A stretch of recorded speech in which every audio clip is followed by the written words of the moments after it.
Comment créer un sommaire automatique sur Microsoft Word? Salut à tous, je m'appelle Josué Yaovi de la chaîne Casineux et dans cette vidéo, je vais vous faire un petit rappel sur l'utilité des sommaires pour un document, tu sais, le genre de choses que font les professeurs quand ils veulent commencer un nouveau chapitre. Et ensuite, je vous montre comment créer un sommaire automatique sur Microsoft Word. Et enfin, astuce de pro, je vous montre comment mettre en forme votre sommaire automatique d'une manière très efficace. C'est parti, on se lance direct.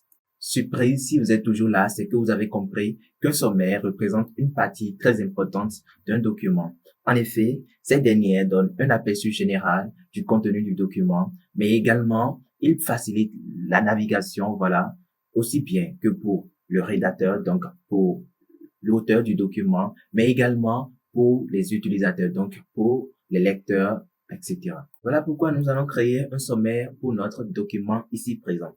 Mais avant de commencer, nous allons faire apparaître le volet de navigation en utilisant la combinaison CTRL F et toujours dans le but d'avoir un aperçu général de notre document, nous allons afficher plusieurs pages sur notre écran. Donc, rendez-vous dans l'onglet affichage et dans le groupe zoom, nous allons cliquer sur plusieurs pages.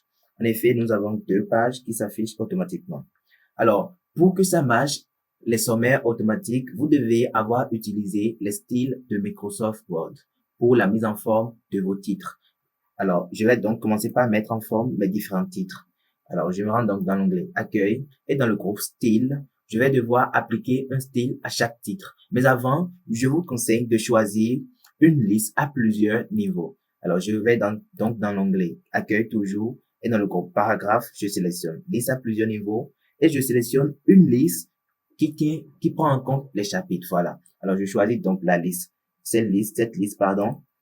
Et ensuite, j'ai donc le menu des styles qui vient de s'actualiser de manière automatique. Alors, je suppose, j'applique le titre 1 à mon premier titre qui est ici. Voilà, c'est déjà fait. Le titre 2, etc. Alors, on se retrouve plus tard.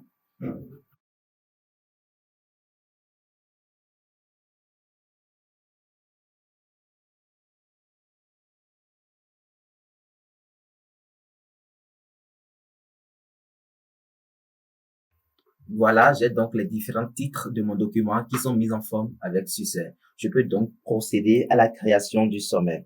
Je me rends donc sur la page concernée et je me rends ensuite dans l'onglet références et dans le groupe table des matières, je clique sur table des matières et nous avons donc des propositions qui nous sont faites. Alors bon, je vous déconseille d'en utiliser et je vous dirai pourquoi. Cliquez plutôt sur table des matières personnalisées. Alors nous avons donc cette nouvelle fenêtre. Ici, nous avons la possibilité de personnaliser notre table. Nous avons par exemple la possibilité de changer les caractères de suite, soit pointillés, tirés, comme on veut. Ici, je laisse ça sur pointillé. Ensuite, ici, nous avons la possibilité de personnaliser le nombre de niveaux. Alors, le nombre de niveaux, c'est quoi? Si par exemple, dans votre document, vous avez utilisé juste 4 niveaux de titres, c'est-à-dire, vous avez juste des chapitres, chapitre 1, des grands titres, des sous-titres et encore des sous-sous-titres. Ça veut dire, vous avez 4 titres. Donc, vous devez en mettre 4 ici également. Alors, c'est bien pourquoi il faut toujours personnaliser sa table des matières soi-même. Pour ce document, j'ai donc 4 niveaux de titres dont je vais commencer par mettre 4. Et ensuite, vous pouvez directement valider et votre sommaire est donc créé. Alors, je vais donc changer l'affichage pour nous permettre de bien voir notre sommaire. Je me rends donc dans affichage, une page. Voilà, je zoome, pardon, un peu dessus. Voilà. Alors, j'en ai zoomé un peu de trop. Voilà. Alors, j'y suis. Donc, ici, nous avons notre sommaire qui est bien créé. Nous allons donc commencer par le mettre en forme. Pour mettre en forme votre sommaire, vous n'avez qu'à sélectionner ce dernier et ensuite à vous rendre dans l'onglet Accueil et dans le groupe Style, vous devez cliquer sur le petit poignet situé en bas et à votre droite. Voilà. Et vous avez donc cette petite fenêtre qui s'affiche. Alors, dans la fenêtre, nous avons les niveaux de titres que nous avons utilisés. Donc, TM1, TM2 jusqu'à TM4. Comme je l'ai énoncé, nous avons 4 niveaux de titres. Alors, pour commencer par appliquer les mises en forme, il faudra cliquer sur la petite flèche située devant chaque niveau de titre. Et ensuite, dans ce menu, voilà, cliquez sur modifier. Et ici, nous allons pouvoir personnaliser nos titres comme on veut. Donc là, je laisse ça comme ça, je mets OK. Et voilà, vous avez donc l'aperçu. Si je veux modifier l'autre, même chose. Donc, voilà.